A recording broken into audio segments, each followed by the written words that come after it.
Episode की starting में फान शाओकी के पास बेल्ट लेकर जाता है, जिससे वो डरती है कि न जाने फांग उसके साथ क्या करेगा। लेकिन फांग शाओकी को बेल्ट से कंबल से बांध देता है और वहाँ से चला जाता है। कुछ ही देर में शाओकी अपनी पावर का यूज करके फ्री हो जाती है और फांग के पास जाने का ट्राई करती है, लेकिन फांग ने अपने रूम के डोर पर इलेक्ट्रिक लॉक लगा के रखा था, जिससे शाओकी अंदर नहीं जा पाती है और वो स्माइल करता है। नेक्स्ट डे जब शाओकी उठती है तो फांग घर में नहीं था, लेकिन वो शाओकी के लिए ब्रेकफास्ट बनाकर गया था और उसके लिए नोट लिख कर गया था कि वो ब्रेकफास्ट करके अपने घर चली जाए, जिससे शाओकी अपसेट होकर घर जाती है। तो ज्यूबो उससे पूछती है कि कल रात को क्या हुआ, तो शाओकी उसे सारी ही बातें बताती है, जिससे दोनों ही अपसेट होते हैं कि अब हार्मोन्स कैसे कलेक्ट होंगे। लेकिन तभी ज्यूबो सजेस्ट करती है कि फांग काम करता है, इसीलिए वो फ्री नहीं होता है कि तुमसे मिल सके, इसीलिए तुम्हें भी उसके साथ काम करना चाहिए ताकि तुम उसके क्लोज रह सको। शाओकी को भी ये आइडिया अच्छा लगता है। नेक्स्ट डे ही शाओकी फांग के ऑफिस में पहुंच जाती है और उससे चिपक कर रोने लगती है और कहती है कि तुमसे दूर मैं जल्दी ठीक नहीं हो पाऊंगी। फांग इरिटेट होकर हान को बुलाता है, लेकिन हान अपने डेस्क पर नहीं था, बल्कि वो तो साइड में छुपा हुआ था। जब शाओकी फांग को नहीं छोड़ती है तो वो गुस्से में उसे वॉल से पिन करता है और उसे पूछता है कि तुम्हें क्या चाहिए, तो वो कहती है कि मुझे यहाँ जॉब चाहिए, लेकिन वो मना कर देता है। तो शाओकी कहती है कि तुमने ही कहा था ना कि तुम मेरे लिए कुछ भी करोगे।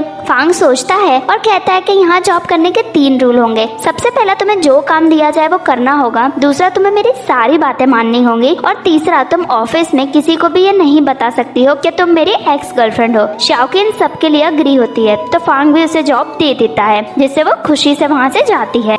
नेक्स्ट डे शाओकी ऑफिस के लिए रेडी होती है और जब हान फांग को लेने आया था तो वो भी फांग की कार में जाकर बैठ जाती है, जिससे फांग कंफ्यूज होता है। तो वो फांग से पूछती है कि मैं कैसी लग रही हूँ। फांग कहता है कि तुम मेरी कंपनी की एम्प्लॉय हो। तो शाओकी कहती है कि मैं सारे रूल फॉलो कर तो रही हूँ। फांग उसमें एक और रूल ऐड करने को कहता है कि शाओकी उससे 10 मीटर दूर रहेगी, जिसके लिए शाओकी भी अग्री होती है। तो फांग उसे वहीं उतार कर चला जाता है, जिससे शाओकी को गुस्सा आता है। नेक्स्ट सीन में वो चलते हुए ऑफिस आती है और इमेजिन करती है कि वो बहुत अच्छे से काम करेगी तो फांग उससे इम्प्रेस होगा और उससे किस भी करेगा, जिससे वो ज्यादा से ज्यादा हार्मोन्स कलेक्ट कर पाएगी। लेकिन तभी हान उसे होश में लाता है और उसे टेबल पर बैठने को कहता है। तो शाओकी देखती है कि वो फांग के केबिन से बहुत ही दूर है। तभी फांग वहाँ से निकलता है, तो शाओकी उसके पीछे पीछे जाती है, लेकिन फांग उसे डिस्टेंस मेंटेन करने को कहता है, तो शाओकी रुक जाती है। जिसके बाद शाओकी हान से कहती है कि उसे फांग के ऑफिस के पास में रहना है, वो इतना दूर नहीं रह सकती है, तो तुम जाके फांग से बात करो। जब ये बात लेकर हान फांग के पास जाता है तो फांग कहता है कि तुम मेरे एम्प्लॉय हो, उसके नहीं। जैसा मैं कहूँगा यहाँ पे वही होगा, और साथ में उसे ये भी कह देना कि उसके पास सिर्फ 3 चांसेस हैं। अगर उसने 3 चांसेस तो उसे जॉब से निकाल दिया जाएगा। हान ये सब जाकर शाओकी को बताता है और शाओकी इन सबसे अपसेट होती है। फिर हान उसे कॉपीज बनाने के लिए पेपर्स देता है। वो जब प्रिंटर के पास जाती है तो उसे समझ में नहीं आता है कि प्रिंटर कैसे यूज करना है। वो प्रिंटर पे अपना फेस रख के ही उसे प्रिंट करती है। फांग ये सब कुछ देखता है और उससे कहता है कि तुम पेपर एंड इन खराब कर रही हो, इसलिए तुम्हारा 1 पॉइंट चला गया है, जिससे शाओकी कंफ्यूज होती है। तभी फांग देखता है कि शाओकी ने अपने फेस को ही प्रिंट किया है, जिससे वो वहाँ से चला जाता है। नेक्स्ट सीन में हम देखते हैं कि फांग सबके साथ मीटिंग में है। तभी शाओकी वहाँ पे पेपर्स लेकर आती है और सबको देती है। यहाँ पर डायरेक्टर्स बताते हैं हमारा लास्ट प्रोडक्ट बहुत ही बड़ा फ्लॉप गया है, क्योंकि सभी उस पर हेट कमेंट्स कर रहे हैं और उसके रिव्यूज भी बहुत ही खराब हो रहे हैं। फांग सबसे कहता है कि जरूर ये कंपनी के ही किसी पर्सन का काम होगा, वरना इतने बंच में इतने सारे नेगेटिव रिव्यूज मिलना पॉसिबल ही नहीं है, जिसकी वजह से सब फांग की बात पे एग्री होते हैं और शाओकी भी फांग से इम्प्रेस होती है कि वो कितने ही अच्छे से काम करता है।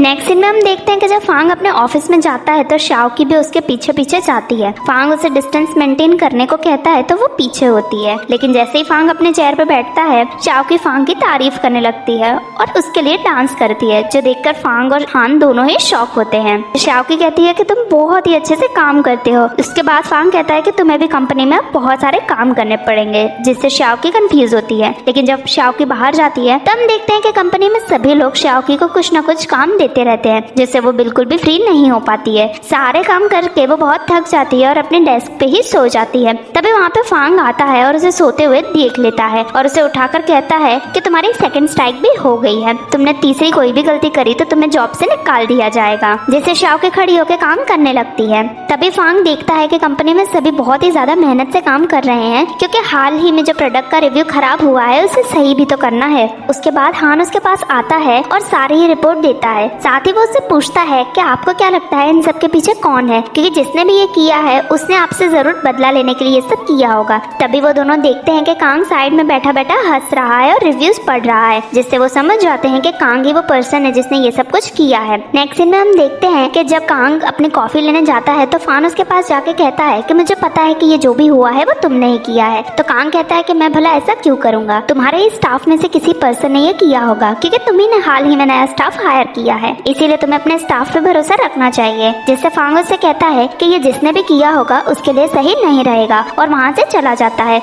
उसके बाद जाओ ली को फोन करती है। जब वो ली से बात कर ही रही थी तभी ली के पास जाओबू आती है, जिससे जाओ से पूछती है कि तुम अब्रॉड रहते हो फिर भी हमेशा तुम्हारे पास चाइनीज लोग ही क्यों होते हैं। ली घबराते हुए कहता है कि जाओ चाइनीज नहीं है, वो कोरियन है। जिससे जाओ वो कोरियन में बात करने लगती है और साथ ही वो इंग्लिश में भी बात करती है और 2-3 और लैंग्वेज में बात करती है, जिससे जाओ इम्प्रेस होती है और उसके बारे में ज्यादा इन्फॉर्मेशन पूछने लगती है। लेकिन ली कहता है कि वो अभी बिजी है और फोन कट कर देता है। उसके बाद वो जाबू को थैंक यू कहता है और उससे इम्प्रेस होता है कि उसे इतनी सारी लैंग्वेजेस आती हैं। उसके बाद वो जाबू को वो कंप्यूटर के पास लेके जाता है जिसके बारे में वो बात कर रहा था। जाबू कंप्यूटर देखती है और समझ जाती है कि वो इस कंप्यूटर को यूज कर सकती है, जिससे वो ली से कहती है कि मुझे जूस चाहिए और वहाँ से जाने को कहती है। जब ली वहाँ से चला जाता है तो वो कंप्यूटर का यूज करके सारी ही इन्फॉर्मेशन उसमें से लेने लगती है, लेकिन उसी टाइम पर ली वहाँ आ जाता है और उसे ये सब करते हुए देख लेता है, जिससे जाओ वो शॉक होती है। ली उससे कहता है कि तुम बहुत ही अलग हो, तुम्हें गेम भी खेलना आता है, तुम्हें पेंटिंग भी आती है और तुम्हें कंप्यूटर्स ठीक करना भी आता है, तुम रियल में बहुत ही ज्यादा टैलेंटेड हो। जाओ यहाँ पे शांत फील करती है क्योंकि उसे लग रहा था कि ली को उस पर डाउट हो रहा है। जाओ से थैंक यू कहती है उसके साथ आने के लिए। तो ली कहता है कि मैंने कुछ नहीं किया है, मैंने तो बस तुम्हारे टिकट का बिल पे किया है। और वो कहता है कि वैसे भी मैं तुम्हारा बॉयफ्रेंड हूँ और कपल एक दूसरे के लिए ये सब चीजें करते हैं। जाबू कहती है कि मैंने टीवी में देखा है कि कपल काफी कुछ करते हैं, वो हग भी करते हैं, किस भी करते हैं, इंटीमेट भी होते हैं। ये सुनकर ली उसका मुंह बंद करता है और कहता है कि हमें इस तरह की बातें पब्लिक में नहीं करनी चाहिए। दूसरी तरफ शाओ की जब ऑफिस में थी तब उसे 3rd फ्लोर पे फाइल लेके जाना था, लेकिन पता चलता है कि लिफ्ट बंद है, जिससे वो सोचती है कि वो अपने पावर से चली जाएगी, लेकिन सब जगह कैमरास होते हैं तो वो अपनी पावर का यूज नहीं कर पाती है और उसे पूरा दिन सीढ़ियों से ही ऊपर नीचे करना पड़ता है, जिससे वो बहुत ही ज्यादा थक जाती है। और जब वो घर आती है तो शाओ उसे मसाज करके देती है। शाओ की बहुत ही अपसेट थी कि उसे कितना सारा काम करना पड़ रहा है। शाओ कहती है कि इंसानों की लाइफ ऐसी ही होती है, उन्हें पूरी लाइफ मेहनत करके काम करना पड़ता है। तभी जाबू देखती है कि शाओकी का एक बाल टूट चुका है, जिससे शाओकी रोती है क्योंकि ये लाइफ में फर्स्ट टाइम था जब स्ट्रेस की वजह से उसका बाल टूटा था। फिर वो कहती है कि इस तरह तो नहीं चलेगा, अब तो कुछ करना ही पड़ेगा। नेक्स्ट डे हम देखते हैं कि शाओकी एक नई कॉन्फिडेंस के साथ ऑफिस में आई है, जिसे सब लोग देखते हैं। उसके बाद जब वो प्रिंटर के पास जाती है तो वो जाबो को कॉल करती है, जिससे जाबो खुद को प्रिंटर के साथ कनेक्ट कर लेती है और शाओकी की सारी ही प्रिंटिंग करके दे देती है। उसके बाद शाओकी उन पेपर्स को लेके एक ऐसी जगह जाती है जहाँ पे कैमरास नहीं थे और अपने मैजिक से पेपर को स्टेपल कर देती है। फिर वो मीटिंग में जाकर सारे पेपर्स रखती है। ये देखकर फांग भी उससे इम्प्रेस होता है।